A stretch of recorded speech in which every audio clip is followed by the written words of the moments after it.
Contare sempre più storie di gente che vive. Tracce, la rivista internazionale di Comunione e Liberazione.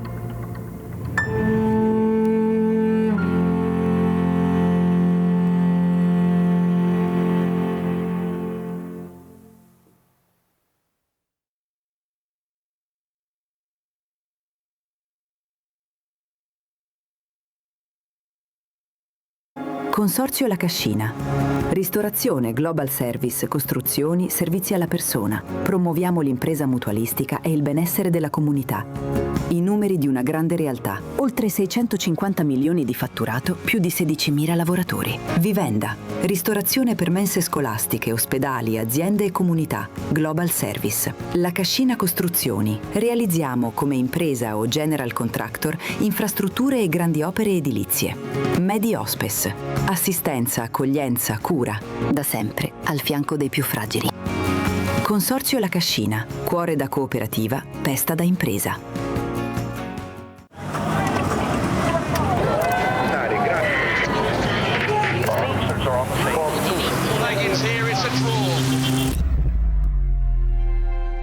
In mezzo al rumore serve qualcosa che duri. Il Papa León XIV. Storie vere. Incontri che cambiano la vita. Persone che costruiscono. Uno sguardo originale su ciò che accade.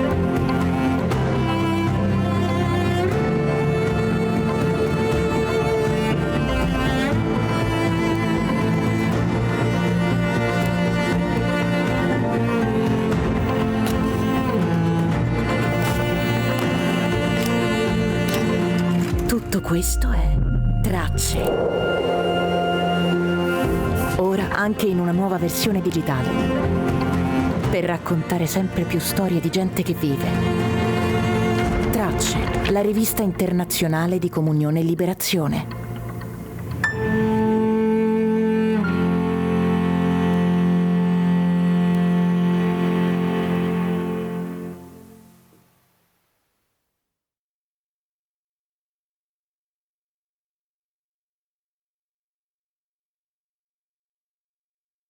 Consorzio La Cascina. Ristorazione, Global Service, costruzioni, servizi alla persona. Promuoviamo l'impresa mutualistica e il benessere della comunità. I numeri di una grande realtà. Oltre 650 milioni di fatturato, più di 16.000 lavoratori. Vivenda. Ristorazione per mense scolastiche, ospedali, aziende e comunità. Global Service. La Cascina Costruzioni. Realizziamo come impresa o general contractor infrastrutture e grandi opere edilizie. Medi Hospes. Assistenza, accoglienza, cura. Da sempre al fianco dei più fragili. Consorzio La Cascina. Cuore da cooperativa, testa da impresa.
Questo è un luogo che genera dialogo, Qualcuno che si impegna, che si batte. che approfondisce la conoscenza e sostiene la fiducia. È un crocevia dove si incontra chi desidera il vero, il bello, il giusto e il bene. È una testimonianza di speranza nel cuore ferito del presente. E tutto questo Proporre con la propria vita. esiste anche grazie a te.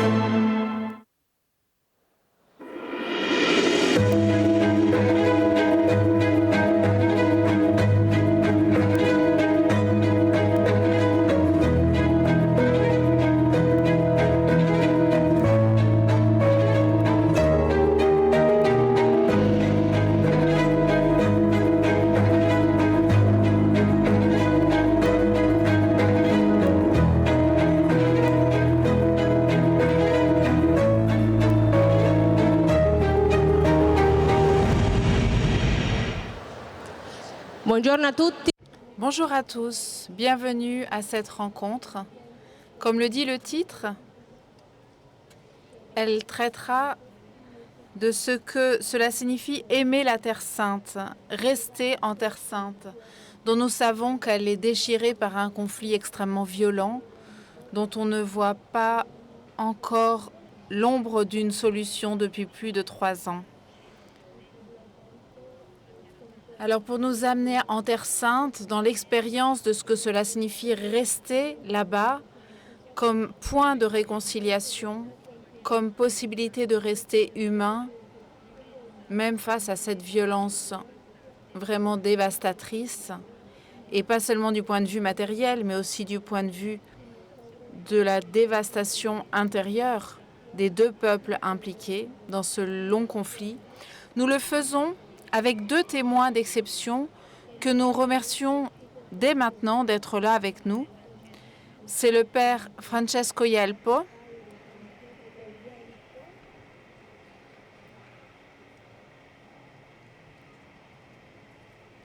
Lo presento anche. je le présente même si nous savons tous qui il est. Il a 56 ans, il est italien, frère mineur franciscain. Depuis fin juin dernier, il est custode de Terre Sainte. Qu'est-ce que cela signifie? Ça veut dire qu'il est à la tête d'une fraternité de plus de 300 frères, de nombreuses nationalités différentes, qui sont présents non seulement en Israël et en Palestine, mais aussi au Liban, en Syrie, en Jordanie, en Égypte et aussi à Chypre. Nous savons que la custode de Terre Sainte a une expérience de 800 ans de présence. Et ils sont donc les témoins de ce que signifie rester en traversant une longue histoire difficile, déchirée en Terre Sainte. Et puis, nous pouvons voir depuis Gaza City le père Gabriel Romanelli.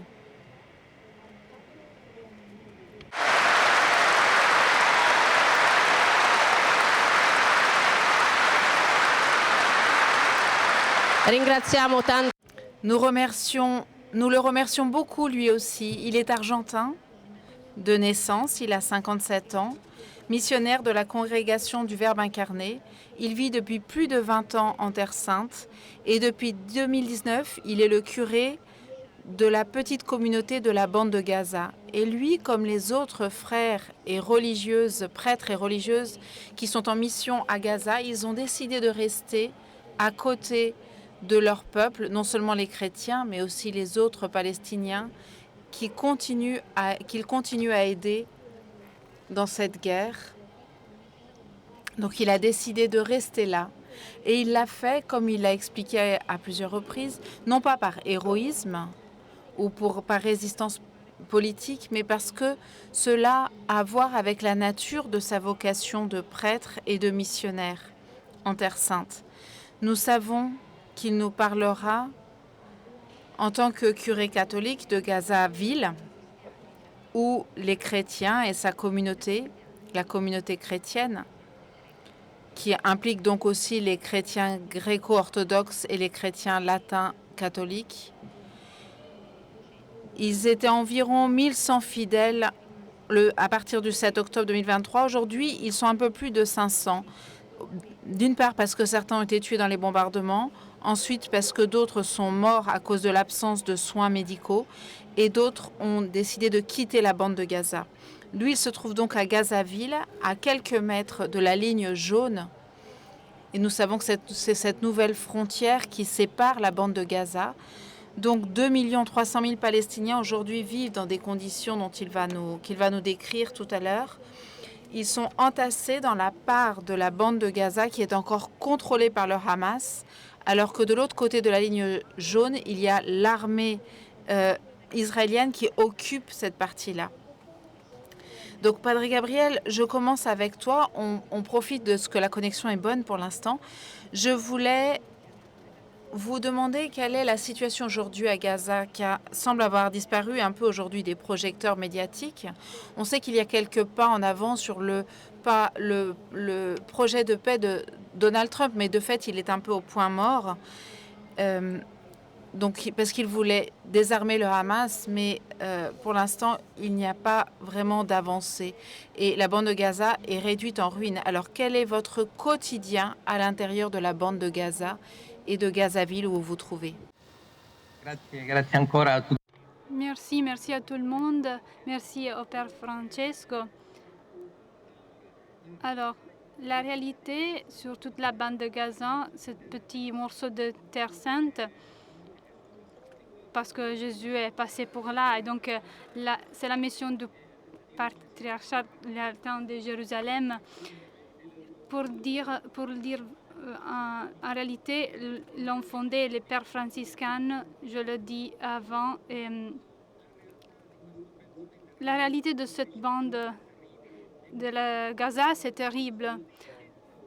On ne peut néanmoins dire qu'il s'agit d'une catastrophe parce que la catastrophe est disparue par les journaux. Il n'y a pas d'informations, mais cela n'est pas vraiment été effacé de quelque façon. Et la situation n'est pas améliorée par rapport à la date du cessez-le-feu. Mais la situation continue à être dramatique. Certainement, il y a de bombardements au centre-ville et la plupart des riverains, il était 2 300 000 personnes, ont besoin de absolument tout. Et donc, je le répète, absolument de tout. J'utilise une image pour le décrire. Gaza est anéanti. Si vous vous rappelez du tsunami de 2004, a prévu une destruction de population tout entière. Mais c'était comme un peu après ce tsunami qui n'en a pas eu des résultats. Mais il y a de nombreuses associations qui se sont mises en œuvre pour aider toutes ces personnes. Mais à Gaza, on n'a pas reçu beaucoup d'aide et l'urgence est toujours pire. Parce qu'on se trouve dans une urgence, on a besoin d'une réponse immédiate. À chaque jour, on a ce retard dans la réponse et l'urgence s'empire de plus en plus. Il y a une toute petite communauté de chrétiennes seules de Gaza et il y a aussi des personnes de religion musulmane. Comme l'actualité est toujours très étrange, on pourrait dire qu'on est devenu un peu comme un camp. La plupart de la population vit dans des tentes où ce mot est toujours un peu romantique. Les personnes vivent là, dans ces tentes, et c'est vraiment une situation de manque. On est aux côtés de la Méditerranée, de l'autre partie d'où vous êtes.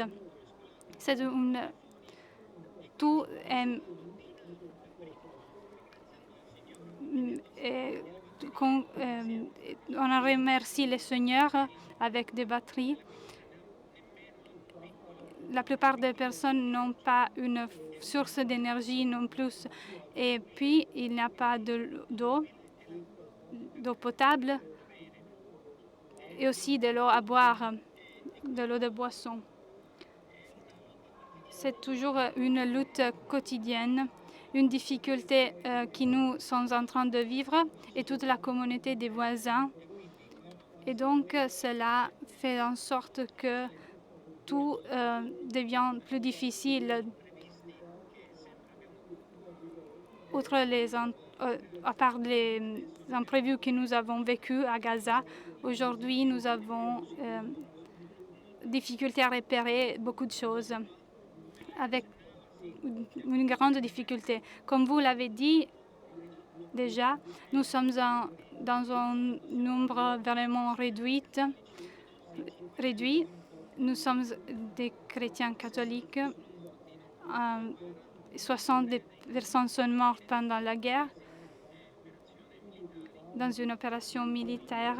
23 ont été tués dans notre paroisse catholique et la paroisse orthodoxe. 23 ont été tués pour manque de soins et 13 étaient très aînés, mais les les médecins disaient qu'ils pourraient vivre un peu plus, mais on pourrait tenter, essayer de faire de mieux. Aussi, dans la production énergétique, dans ce sens, par exemple, autres 400 familles de notre voisin sont intéressées à cet aspect. Nous sommes en train d'aller chercher de l'eau et le prêtre qui a créé et bâti cette église latine avait cherché à faire une source d'eau où seulement il avait construit des citernes. Elle était un peu comme une eau miraculeuse parce qu'elle continue à donner de l'espoir à d'autres familles.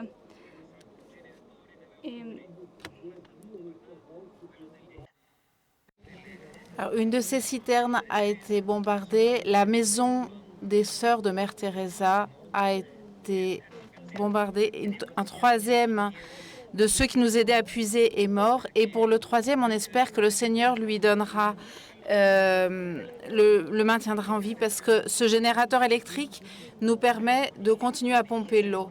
Mais chaque litre de diesel en ce moment coûte 10 €.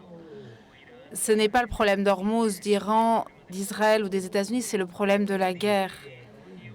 Donc à chaque heure de moteur, chaque heure de ce moteur, nous essayons de l'utiliser pour toutes les réalités, pour les réfugiés qui sont encore là, pour les écoles, pour les 2 maisons de Mère Teresa, pour pomper l'eau pour ces 400 familles et pour la clinique qui a ouvert depuis un mois. Elle a été ouverte par le patriarcat latin à côté de nous et donne de l'énergie pour qu'ils puissent recevoir les patients les plus pauvres de Gaza.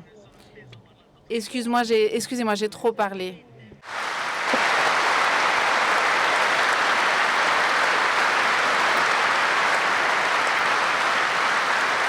Anche perché Padre Gabriel era presente. Padre, vous êtes nos yeux à l'intérieur de la bande de Gaza et vous racontez cette situation dramatique avec un sourire et cela, c'est émouvant. Alors, je passe à ma deuxième question. Je disais qu'il y a eu un moment particulièrement dramatique pour vous aussi, réfugiés, au moment où Gaza était assiégé. Vous avez reçu des ordres d'évacuation, mais vous avez décidé de rester sur place en prenant le risque de votre vie. Vous le savez, vous avez écrit votre testament.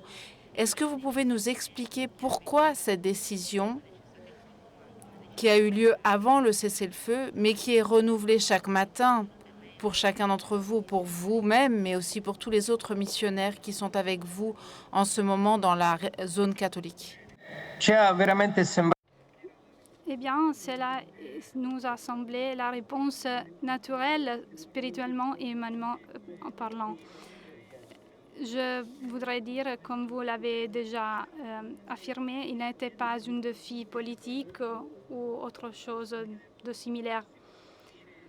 Il s'agissait de quelque chose de ne pas compréhensible par tout le monde, mais il m'a semblé vraiment que le berger doit être avec son troupeau. Et en tant que curé, père, missionnaire, et toujours avec les autres religieuses de ma famille religieuse de Verbe incarné, le sœur Servidoras, celle et les autres sœurs de Mère Teresa, la réponse a été celle de rester aux côtés des personnes, par ne pas abandonner les personnes porteurs d'handicap ou d'autres familles et ceux qui dépendent et continuent à dépendre de notre présence ici. Nous sommes ici pour Jésus-Christ, pour préserver la présence eucharistique. L'autel de cette église est un autel de paix. Certes, nous sommes vraiment convaincus d'être ici pour Jésus-Christ, présent spirituellement dans l'Eucharistie, dans chaque fidèle et dans chaque personne qui cherche la vérité. Donc, la présence de l'Église, ce n'est pas quelque chose de physique que se peut déplacer ou quelque chose de similaire. C'est Dieu qui est le patron de l'histoire. Et donc, dans mon simplicité, j'ai compris que mon place était ici. Et donc,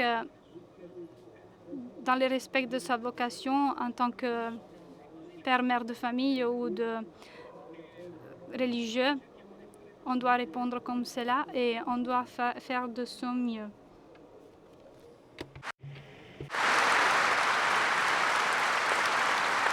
Ammazza, quante persone! Combien de personnes il y a ici? Lei diceva appunto. Vous disiez qu'il faut ravaler ses larmes dans la situation que vous avez vécue et que vous continuez à vivre. Et vous avez écrit un dialogue spirituel, un journal spirituel très douloureux et très beau sur ces années dans la bande de Gaza, ces dernières années. Un journal aussi très, très direct, où vous dites ce qu'on ne peut pas censurer, les grandes interrogations qui naissent face à la tragédie de la douleur innocente, face à tant d'enfants qui grandissent en ne voyant autour d'eux que la mort, en voyant des petits sans famille, blessés, marqués pour toujours par la guerre. Et vous parlez beaucoup des enfants, de leurs questions.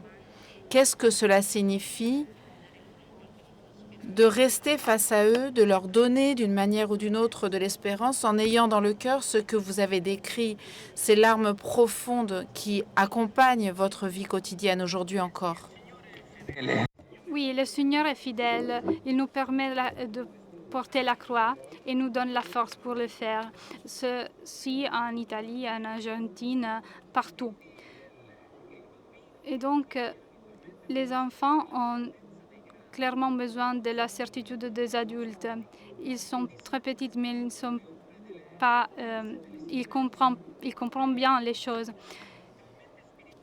Ils sont tellement spirituels, les enfants, que le Seigneur nous a dit que si nous ne sommes pas comme les enfants, nous ne pourrons pas entrer dans le royaume des cieux.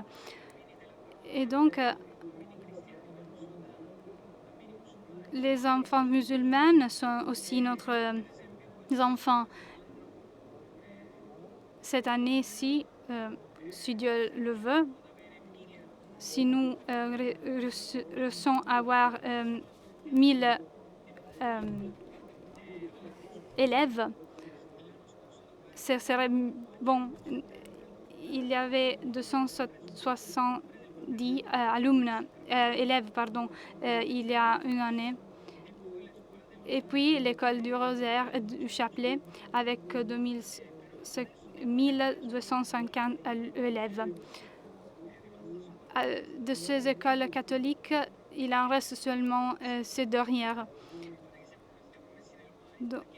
Donc nous, pour donner une réponse aux enfants, nous avons accepté 1000 élèves, des élèves qui viennent de partout, et pour créer cet environnement de calme et de paix.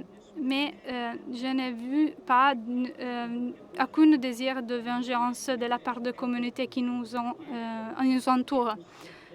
C'est vrai, nous ne sommes pas des héros.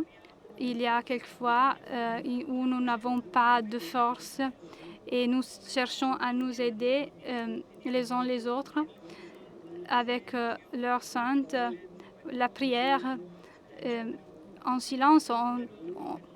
Au moins, on cherche à le faire en silence pour demander au Seigneur le pardon, la paix pour tout le monde. Et pour les enfants, nous avons réservé des activités et aussi des soins thérapeutiques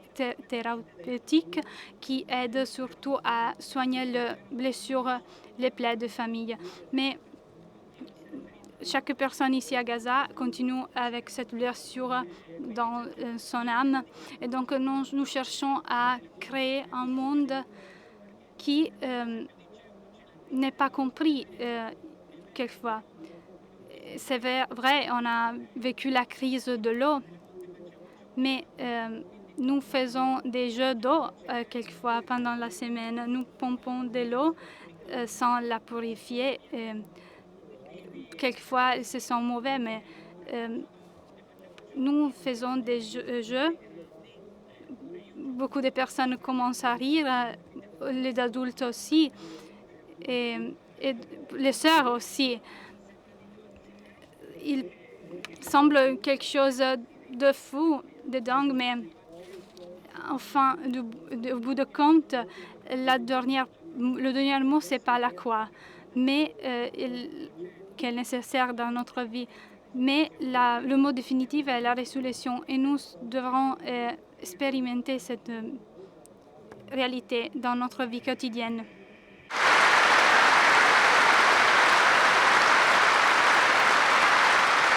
Grazie, Padre Gabriel. Merci, Père Gabriel. Nous avons vu aussi, dans la dernière visite qu'a fait le patriarche Monseigneur Pizzaballa dans la bande de Gaza en juillet, pour inaugurer une nouvelle crèche pour les enfants dans une maison à peine restructurée pour les tout-petits, pour donner un espace de beauté dans ce que vous avez décrit et qui reste une vallée de larmes. Et cela aussi grâce à la solidarité de beaucoup de personnes dont on ne parle peut-être pas, mais qui est restée fidèle, des personnes qui fidèlement ont donné le peu qu'ils ont pour soutenir cette expérience que vous décrivez de résurrection. Mais cette guerre a aussi généré une polarisation dans le débat international très forte, une polarisation qui naît du sentiment de milliers de personnes, d'une profonde impuissance face à ce conflit que l'on voit encore aujourd'hui, qui n'est clairement pas résolu et qui peut souvent provoquer de la colère, de la violence et faire entrer dans un cercle de violence et de vengeance. Que signifie, une fois vous m'avez dit que l'expérience de l'impuissance n'est pas une expérience passive, mais que cela peut être une expérience qui porte des fruits concrets, non seulement de solidarité effective, par exemple, en participant à votre passion. Ben oui, c'est le mystère de la croix encore qui nous visite. Le Seigneur nous donne des croix. Ce n'est pas ce que nous avons imaginé ou programmé. Nous voulons tout programmer aujourd'hui. Quelquefois, nous avons créé notre même croix avec nos péchés, où il y a la possibilité de faire de pénitence volontaire, mais la croix vient de main du Seigneur à travers lui ou d'autres personnes. Donc, notre participation à la douleur du Christ sont sûrement rédemptoires. Face à la spirale de violence et des mots violents, des principes violents de la Légion, je pense que aujourd'hui, la présence chrétienne, la présence du Christ doit être différente. Nous sommes convaincus que la paix est possible et que la paix juste est nécessaire. Donc, l'une des manières d'aider les communautés palestiniennes et israéliennes, c'est celle de s'aimer la paix, parler de justice, de convaincre le monde que cela suffit, sufficit en latin. C'est terrible ce qui se passe, toujours dans la Terre sainte, dans la terre où le Dieu incarné a vécu et où l'amour du Père s'est manifesté à travers du Christ, le Fils incarné. Et donc, nonobstant cette impossibilité, nous voyons Jésus sur la croix, qui ne se peut pas déplacer comme il le faisait autour de la Galilée, partout dans la Galilée. Il n'avait pas cette liberté. Il était crucifié sur la croix. Qu'est-ce qu'il pouvait faire? Ça a été l'un des moments les plus hauts de la rédemption, la croix. Et donc, nous offrons au Seigneur tout cela. Des milliers de personnes dans le monde prient pour la paix et le Seigneur nous donnera le nécessaire. Il comblera le vide et ce que nous pouvons faire, on le fera. Mais le fait de discernir, c'est très important dans ces moments. Discerner, pardon. Et aussi, la situation, on pense à la situation difficile des élèves qui nous abritons, où il prend 4 leçons essentielles offertes par la bonne volonté des personnes qui s'offrent pour faire ce service. Mais il s'agit de personnes qui ont perdu leur maison, qui ont vécu une disparition de maison et d'autres choses. Donc, rappelez ce qui s'est passé le 17 juillet 2025, où, encore une fois, on a témoigné un bombardement. 3 morts de la communauté chrétienne ont été enregistrés et puis il y a eu des blessés. Le compound, c'est très petit. Il était plein de sang partout. Et on a dû faire des prières. On a fait retour à l'hôpital. Le sœur avait distribué des jouets aux enfants et des choses de la pâtisserie, Et donc, on était toujours au sein de l'Église dans cette situation-là et personne ne demandait aucune vengeance. C'est juste de demander de la justice, mais personne n'était un plan de vengeance. Et cela démontre ce qu'ils sont les chrétiens de Terre Sainte. Je suis un exemple, mais ne sont pas des anges. Nous le savons, cette chose-ci. Mais nous savons qu'on doit annoncer l'Évangile même dans cette situation.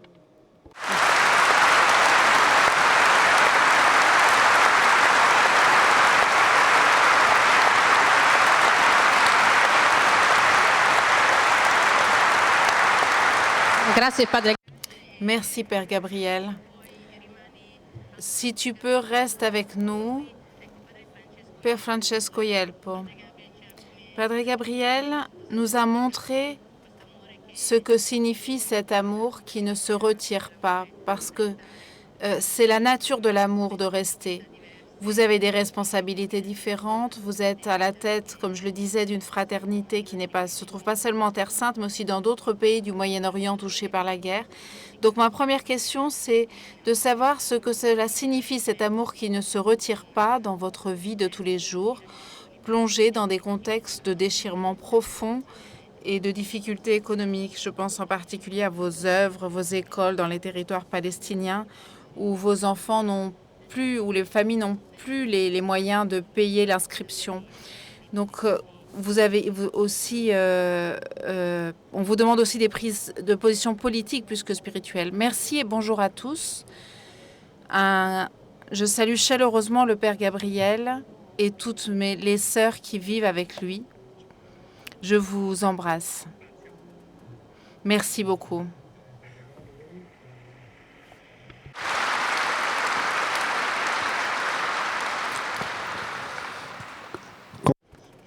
Je confesse que je suis un peu embarrassée après le témoignage de Père Gabriel. Excusez-moi, je veux l'interrompre. Excusez-moi, c'est hors protocole, mais moi je ne suis pas un homme de protocole.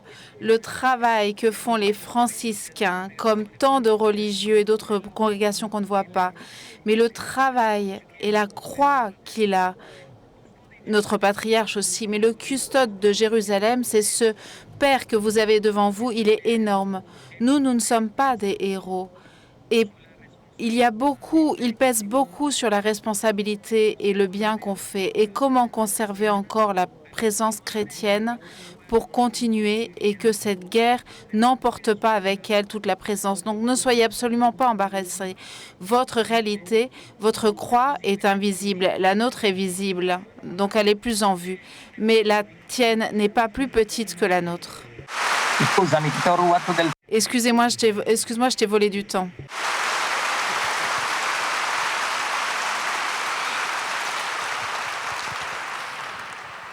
Grazie. Merci. Merci, Gabriel.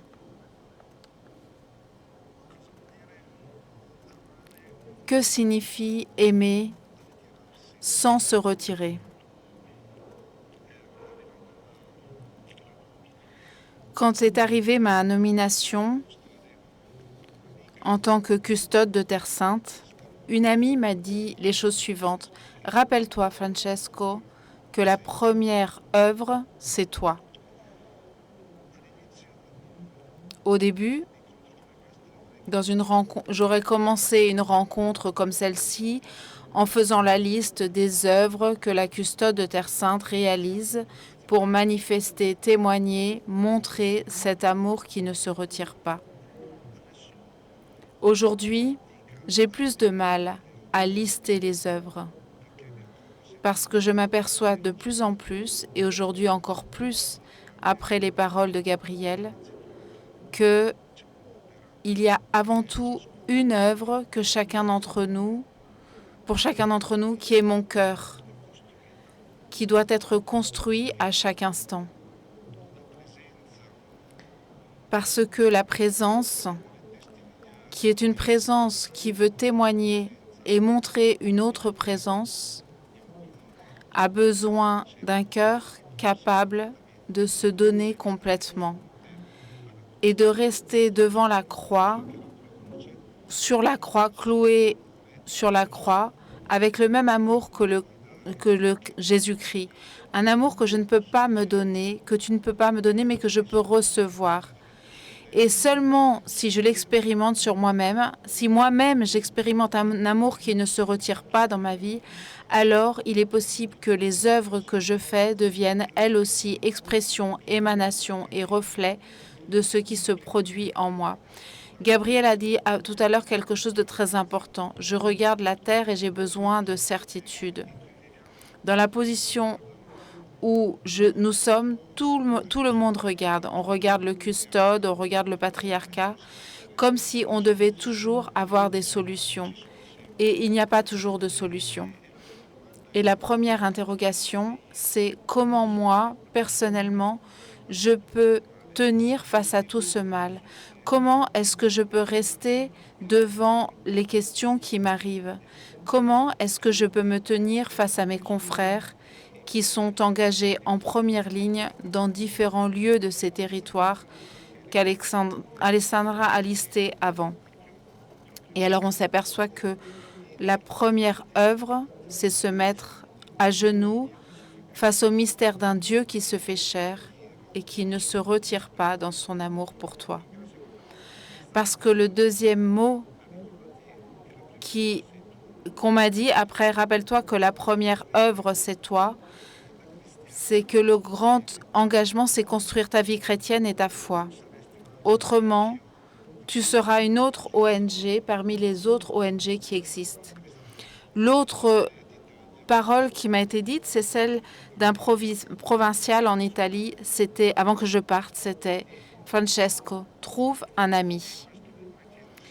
Et cet amour qui ne se retire pas passe toujours à travers le visage d'un ami qui ne se retire pas, à travers le visage de quelqu'un que tu ne connaissais peut-être pas jusqu'à cet instant-là. Tu ne savais même pas qu'il existe. Tu arrives dans un autre contexte avec des défis immenses qui parfois te coupent le souffle parce que tu te trouves face à une énormité, une liste de problèmes, de problématiques, de défis, de drames, de deuil, d'injustice, de larmes auxquelles que tu ne peux même pas regarder en face, si ce n'est à travers la compagnie d'un ami. L'une des choses qui m'ont le plus frappé ces derniers mois et qui m'ont fait comprendre encore davantage la valeur d'une présence et d'une présence franciscaine, c'était il y a quelques mois la visite d'un petit groupe de prêtres toscans qui étaient venus pour faire un pèlerinage en Terre Sainte, surtout pour voir comment était la situation, parce qu'ils désiraient relancer les pèlerinages et revenir avec leur paroisse. Nous avons organisé une rencontre, nous avons parlé de la situation, et la personne qui les accompagnait, qui est un Palestinien guide arabo-chrétien, il m'a raconté cela. Père, moi, j'errais de paroisse en paroisse. Chaque dimanche, avec ma famille, on allait dans une paroisse ici, puis une paroisse là. Et puis, on a rencontré une paroisse en périphérie de Jérusalem, à Béthanie, où l'année dernière, on a pris le risque, comme nous l'a rappelé le pape avant-hier, nous avons pris le risque avec 3 très jeunes frères qui venaient d'être ordonnés. Nous leur avons confié la responsabilité de cette paroisse. Et il disait, nous avons rencontré cette réalité et là, enfin, on a trouvé ce dont nous avons vraiment besoin. Une communauté. Avant tout le reste, nous, pour rester, nous avons besoin d'une communauté, d'une famille. Nous dirions une fraternité. Et je me suis rendu compte qu'on ne peut pas répondre à ce besoin tout seul. À cause de ce besoin qui est mon besoin, qui est le besoin que tout le monde a, on a besoin d'une fraternité qui nous témoigne cette communion. Ces 3 frères ont tout de suite commencé en s'aimant entre eux à se présenter aux paroissiens ensemble, en faisant les choses ensemble, plein d'estime les uns pour les autres, en s'aimant les uns les autres, chacun avec son caractère, avec sa personnalité. Mais cela était tellement éclatant que les gens ne tiennent plus dans l'église. Les fidèles, les chrétiens qui viennent d'autres villes ne remplissent l'église jusqu'à ras-bord.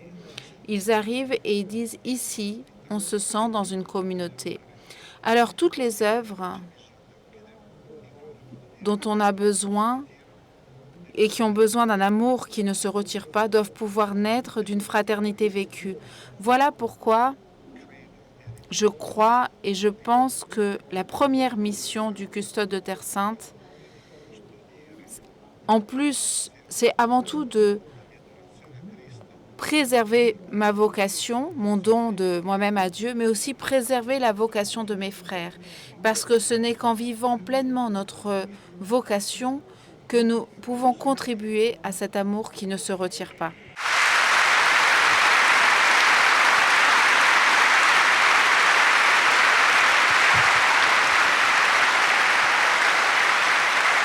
Grazie Padre Francesco. Merci Père Francesco. Vous avez fait l'exemple d'une communauté à Jérusalem. Et nous savons qu'il y a beaucoup de vos écoles, beaucoup d'écoles. Et il y a de l'autre côté aussi les territoires de palestiniens. Nous savons aussi que la situation dans plein de réalités palestiniennes est toujours plus difficile. Nous le regardons à travers la quotidiennité, à travers ces franges extrémistes qui attaquent les villages et qui ont pris de différents terrains. Il s'agit des zones où vous avez des écoles et des communautés. Et donc, par rapport à cela, par rapport à cette position d'armée, qu'est-ce que cela signifie de donner de l'espérance, un avenir à ces communautés palestiniennes qui craignent ce qu'il se passe, surtout dans ce dernier temps, et ne pouvoir donc avoir un espace physique pour un avenir en Palestine. C'est vraiment dramatique, vraiment douloureux d'assister à ces continuelles violences, injustices qui minent profondément la vie des familles, non seulement les familles chrétiennes, non seulement celles de Bethléem ou de Béthanie ou des villages où il y a une forte présence chrétienne.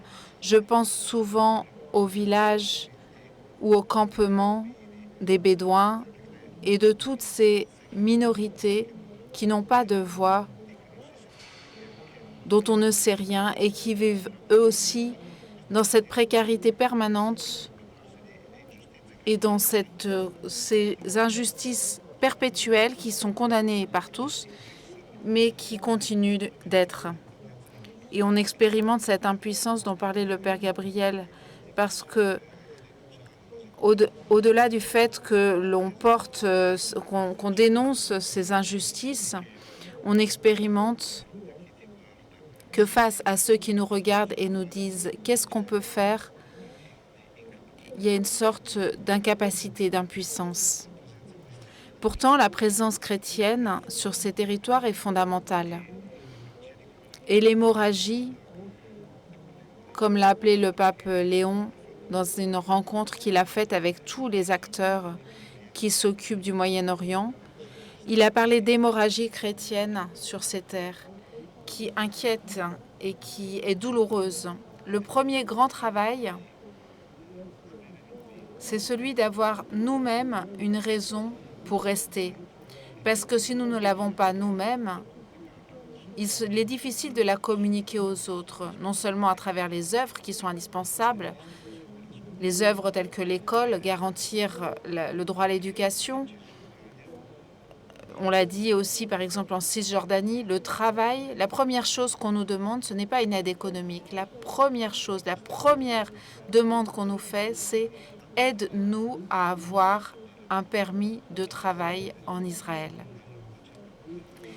Aide-nous à avoir un permis qui nous permette de franchir le mur pour aller travailler, ne serait-ce que quelques jours par semaine, pour pouvoir apporter à la maison le pain pour nos enfants. » Donc au-delà de donner l'école, le travail, les aides sanitaires nécessaires, il faut avoir une raison pour laquelle il vaut la peine d'être là. Et surtout, apercevoir qu'il y a la possibilité d'un bien là aussi.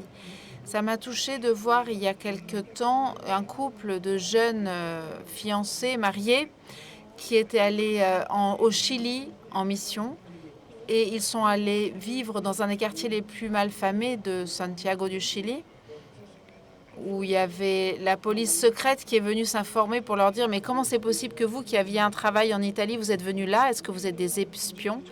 Et tous leurs voisins, il y a le couvre-feu à une certaine heure, tous leurs voisins les regardaient de façon soupçonneuse et ils deviennent amis d'une personne qui, pendant toute une période, ne cessait de dire « Mon plus grand rêve, c'est de partir d'ici, de partir. » Au bout d'un an qu'ils se fréquentent et qu'ils passent du temps ensemble, ils lui disent « Mais est-ce que tu veux encore partir ?» Et lui, il a dit « Non. » Pourquoi ? parce que j'ai vu que vous vivez ici. Vous avez choisi de vivre ici. Et alors je me suis demandé, qu'est-ce que vous trouvez de beau ici? Qu'est-ce qui vous fait rester ici et que moi je ne vois pas? Et si vous restez vous, peut-être qu'il y a une possibilité de bien et de beau pour moi aussi. Voilà, je crois que ça, c'est un point essentiel. Au-delà de tout ce qu'il faut faire, certainement, il ne faut pas se retrancher, il faut agir, bien sûr. Mais cette difficulté est surtout une demande qui se pose pour nous, pour nos familles, de savoir est-ce qu'il y a un bien ici? Est-ce qu'il y a quelque chose de beau même dans cette circonstance? Parce que s'il n'y en a pas, alors nos paroles ne sont qu'un slogan. Ce sont des mots qui seraient une sorte de méthode Coué pour se convaincre qu'il vaut la peine de rester.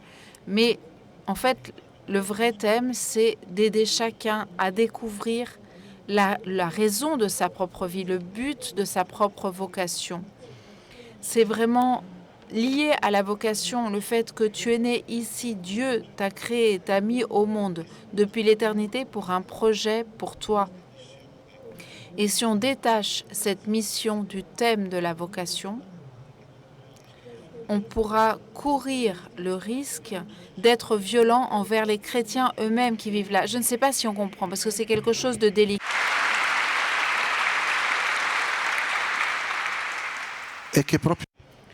Mais c'est vraiment une question de vocation. Ce que Dieu a pensé pour moi, le destin qu'il a pensé pour moi, est un destin bon.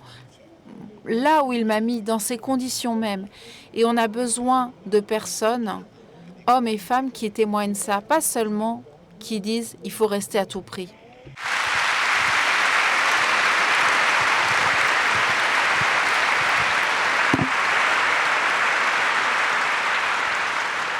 L'esperienza che lei ha descritto riguarda L'expérience que vous avez décrite, c'est à l'égard aussi des autres communautés chrétiennes. La garde de la Terre Sainte, la custode de la Terre Sainte, je pense particulièrement à celle dans la Syrie, mais qui présente des situations également problématiques. Et ce sont des pays où la guerre, en effet, se déroule aujourd'hui. Et donc, de ce point de vue-là, est-ce que vous visitez cette communauté? Qu'est-ce que vous avez trouvé là? Et quel type de témoignage aussi? Donc, il s'agit des communautés du Liban et de la Syrie. Je pense au village dans la zone de Idlib, où nous avons 2 villages chrétiens, Knari et Yacoubia, où au bout de 14 ans, j'ai pu me rendre en janvier. J'ai été le premier custode après Pizzaballa à pouvoir mettre le pied dans ces villages parce que pendant 12 ans, ils ont été assiégés par les djihadistes. Et là, on voit cet amour qui ne se retire pas, qui reste. C'est une croix d'être là, un amour gratuit qui a tout à perdre parce qu'on ne reçoit rien, d'une fidélité qui reste à côté de cette toute petite communauté qui avait été réduite à quelques centaines de personnes âgées ou d'enfants parce que tous les autres ont été forcés de quitter. Et au bout de 14 ans, ils renaissent. Et ça témoigne aussi de la valeur d'une présence qui ne peut pas se limiter au moment présent, mais qui doit avoir un regard presque similaire à celui de Dieu, où les temps ne sont pas nos temps. Nous voudrions tout maintenant, ou qu'il y ait toujours une solution dans l'immédiat. Et on voit que là, l'espérance n'a jamais disparu, parce que l'expérience de l'Église n'a jamais disparu. Et on voit que les familles reviennent, et elles reviennent parce que là, on n'a jamais manqué d'un pasteur qui a témoigné du don de la vie, malgré les enlèvements, la prise d'otages, la suppression des croix, l'institution de la charia et la pauvreté absolue. Et puis au Liban, on voit des frères qui, même dans le sud où il a fallu évacuer, dans notre paroisse de Derlimas, où il y a seulement 120 familles qui sont restées parce qu'elles ont refusé d'évacuer. Elles sont dans la zone, la bande jaune, sous le contingent israélien, et elles résistent là-bas. Et ces frères prennent l'hélicoptère avec les militaires pour aller célébrer la messe pour ces familles. Ou encore, ils nous appellent en disant « On a rempli la voiture de provisions, on sait que c'est dangereux, qu'on ne peut pas aller à Tyr en ce moment, que le couvent, qu'on a quitté, évacué notre couvent, mais on sait qu'il y a des besoins là-bas. Est-ce que tu nous permets d'y aller?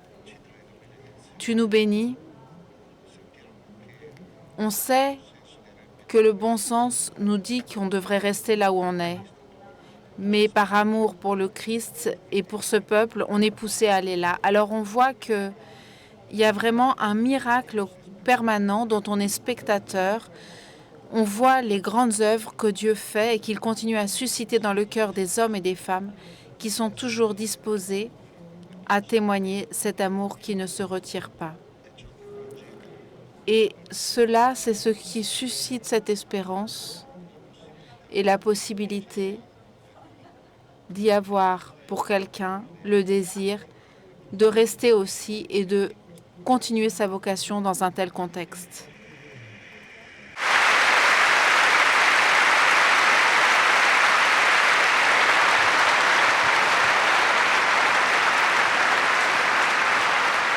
C'è poi un aspetto di... Puis il y a un aspect des frères qui reste en Terre Sainte, c'est celle de garder de la custode de la Terre Sainte. Et donc, par conséquent, il y a vraiment peu de pèlerins à cause de la guerre. Et, comme le disait un petit groupe de pères de la Toscane. Et donc, on songeait à redémarrer tout, mais on n'a pas réussi dans ce sens. Et donc, on s'est interrogé sur les sens profonds de la vie, au sein du Saint-Sépulcre. Et il s'agit de désordre de pèlerins. Et donc, pourquoi est-ce que vous soulignez l'importance de cette présence qui semble toujours invisible d'un point de vue de service aux fidèles qui se rendent pour prier? Santi. Les lieux saints ont un besoin nécessaire de la communauté chrétienne locale, mais j'ajouterais que les lieux saints ont besoin de la présence essentielle aussi des chrétiens du monde entier. Ce ne seraient plus les lieux de notre rédemption, les lieux de l'incarnation, sans une foi justement incarnée dans un peuple. Le peuple qui vit là, et le peuple qui s'y rend en pèlerinage. Le pèlerinage est non seulement une injection économique. Il faut penser qu'à Bethléem, 75% de la population vit du tourisme religieux et ça fait 5 ans qu'il n'y a plus de revenus d'aucun type de ce point de vue. Mais le pèlerinage suscite aussi l'espérance parce que pour revenir au discours de la vocation, cela fait comprendre encore plus, prendre conscience que notre but dans le monde est non seulement de vivre autour des lieux saints et de préserver la présence chrétienne dans ces lieux, mais que le but, c'est d'accueillir, être cette porte ouverte, ce sourire pour tous les pèlerins qui arrivent là sur cette terre et qui inévitablement ont non seulement besoin de toucher la pierre du Saint-Sépulcre des lieux saints, mais aussi des visages chrétiens de cette résurrection qui se concrétise et s'incarne dans une église et dans un peuple local. Je voudrais dire ceci, qui est pour moi très important. Je l'ai appris chez une fillette de 6 ans. Un jour, j'accompagnais une famille en août avec un groupe de pèlerins avec des enfants, des familles qui allaient de 6 à 14 ans pour les enfants. Donc on s'est préparé, on est parti du désert du Negev. Il y avait toutes les préoccupations possibles des papas, des mamans, leurs enfants. Est-ce que les enfants vont être fatigués? Est-ce qu'ils vont s'ennuyer? Est-ce qu'il fera chaud? On part avec toutes ces préoccupations de la vie quotidienne. Et le thème de ce pèlerinage était « Maître, où habites-tu » Le début de l'évangile de Jean, la question des tout premiers disciples qui suivent le Christ. Où habites-tu? Et avec les enfants, j'avais organisé une chasse au trésor. Parce que j'avais dit, vous apportez un cahier et vos crayons de couleur, et tous les soirs, vous me dites où, dans la journée, vous avez aperçu Jésus. Pourquoi? Parce que lui, il joue à cache-cache, et vous, chaque jour, vous devez deviner où il est présent. Le premier soir, on arrive dans le désert, une chaleur incroyable, 50 degrés. Dans le car, les adultes se plaignaient parce que nous, c'est ce qu'on sait le mieux faire, se plaindre. On descend, où est-ce qu'on va célébrer la messe? Sous ce soleil, on trouve un grand canyon. J'invite à rester en silence. Évidemment, les enfants parfaitement en silence. On tourne l'angle et une cascade au cœur du désert avec un petit lac. Waouh! On passe la journée et il y a une petite oasis, on célèbre la messe et le soir, on se trouve dans un kibbutz. J'appelle les enfants avec leur cahier. Paola arrive, 6 ans. Sur la page, elle a dessiné la cascade. Sa maman, elle, les colombes qui volent. Je tourne la page et cette petite écrit « Aujourd'hui, j'ai été contente d'avoir transpiré parce que les gouttes de ma transpiration sont tombées sur la terre sur laquelle Jésus a marché. »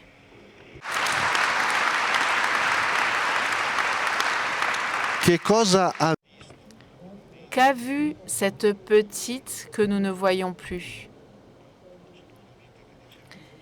Cette vision de la vie dont parlait tout à l'heure le Père Gabriel, parce que la Terre Sainte, c'est ça. Il y a un lien étroit entre l'incarnation et la vie de chacun de nous. Et c'est lié à notre vie, ceux qui vivent là et nous qui sommes ici à Rimini. Parce que sans ce lien avec le Christ, même cette terre reste une terre. Donc l'invitation à faire des pèlerinages, c'est une double invitation. D'une part parce que ça te fait du bien à toi, ça te met en route pour renouveler le lien avec l'incarnation du Christ qui a marché sur cette terre. Et ça fait du bien à ce peuple qui redécouvre toujours plus dans l'espérance sa vocation, son but, sa mission dans le monde.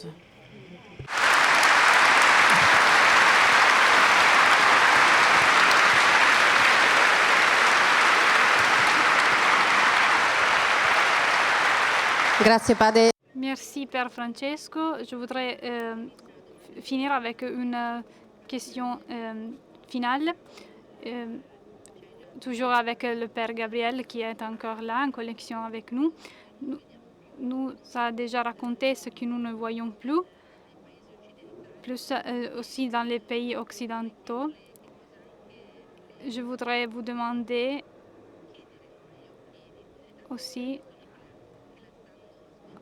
aux yeux de personnes qui écoutent et aux oreilles des personnes qui nous écoutent de Gazaville et en faisant référence à la visite de Pape Léon qui avait dit que l'avenir n'est pas une promesse mais une menace. Mais je voudrais vous demander qu'est-ce que cela signifie dans ces contextes, non pas celui de la guerre, mais en faisant référence aux menaces. Jésus l'a emporté. Et nous devons continuer à vivre parce que Jésus l'a emporté. Jésus a gagné. Le monde ne veut pas entendre dire que Jésus l'a emporté, mais il l'a emporté. Il a vaincu. Et les jeunes sont intéressés surtout par l'héroïsme. Et Jésus a dit qu'il y a plus de joie à donner qu'à recevoir. Donc courage, vous aussi, ravalez vos larmes, vos souffrances, vos incertitudes. Mourrez à vous-même. Il faut être plus simple dans notre vie spirituelle, ne pas faire trop de discours, que ta vocation soit d'être consacré ou d'être célibataire ou de te marier. Prends les décisions et prends le large, duc in altum, allez de l'avant. Je crois que c'est ce qui est essentiel, c'est vivre.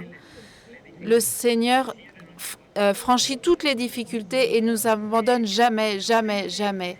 Et puis, en tant que prêtre, si je ne finis pas cette rencontre en vous demandant de l'aide et en mettant la main à vos poches, ce ne serait pas une bonne chose. Alors aidez-nous, sinon je ne me serais pas fait prêtre. Quindi dei sordi. Donc, de l'argent, aider l'Église, le patriarcat latin de Jérusalem, la custode de Terre Sainte. Et nous savons que cette aide arrive vraiment.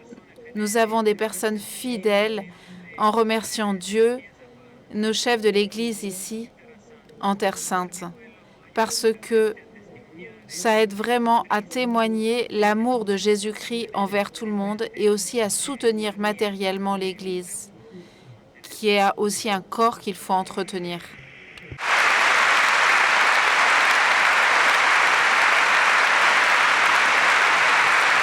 Grazie Padre Gabriel. Merci Père Gabriel, merci Pierre Francesco aussi, parce que comme vous l'avez défini, il s'agit de croix différentes, mais on est unis et vous l'avez démontré dans ce dialogue à distance. Lorsqu'on sait sur quoi on se fonde l'amour. Et donc, je vous rends grâce, je vous remercie aussi à tous les deux. Et je voudrais vous rappeler que chacun de nous peut soutenir le meeting et contribuer à bâtir des lieux d'espérance, comme nous avons vu. Et pendant la foire, vous pouvez rencontrer des kiosques qui ont un cœur rouge. Et toutes les personnes pourront donner, donc, et merci pour votre participation. E commovente presenza. Grazie, grazie.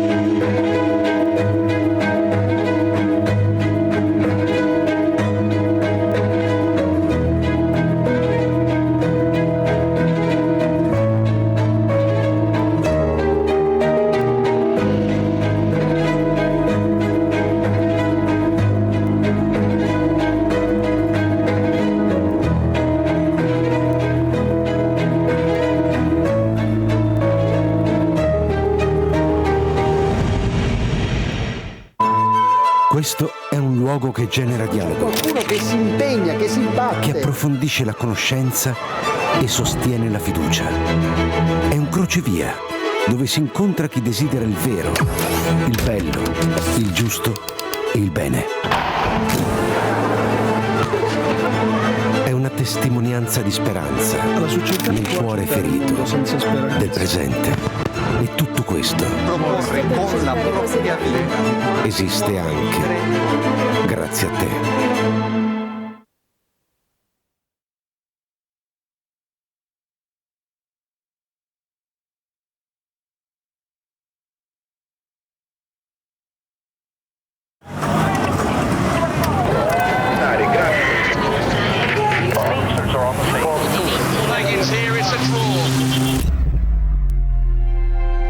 In mezzo al rumore serve qualcosa che duri. È il Papa Leon XIV. Storie vere. Incontri che cambiano la vita. Persone che costruiscono. Uno sguardo originale su ciò che accade.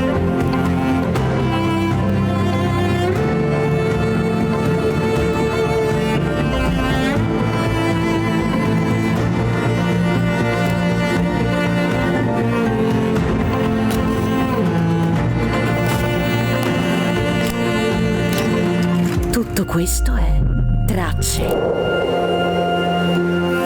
Ora anche in una nuova versione digitale. Per raccontare sempre più storie di gente che vive.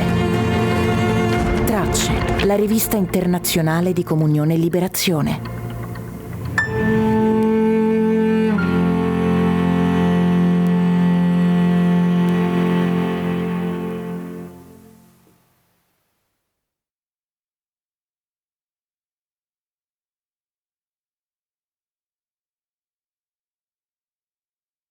Consorzio La Cascina. Ristorazione, global service, costruzioni, servizi alla persona. Promuoviamo l'impresa mutualistica e il benessere della comunità. I numeri di una grande realtà. Oltre 650 milioni di fatturato, più di 16.000 lavoratori. Vivenda. Ristorazione per mense scolastiche, ospedali, aziende e comunità. Global Service. La Cascina Costruzioni. Realizziamo come impresa o general contractor infrastrutture e grandi opere edilizie. Medi Hospice. Assistenza, accoglienza, cura. Da sempre al fianco dei più fragili. Consorzio La Cascina. Cuore da cooperativa, pesta da impresa.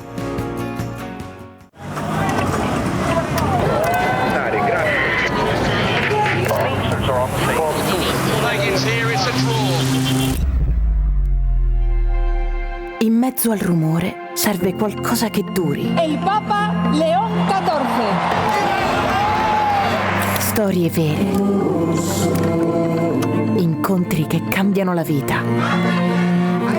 Persone che costruiscono. Uno sguardo originale su ciò che accade.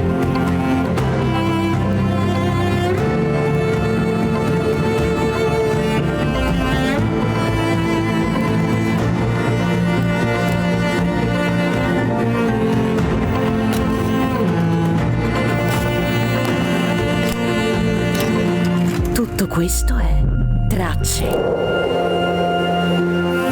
Ora anche in una nuova versione digitale. Per raccontare sempre più storie di gente che vive. Tracce, la rivista internazionale di Comunione e Liberazione.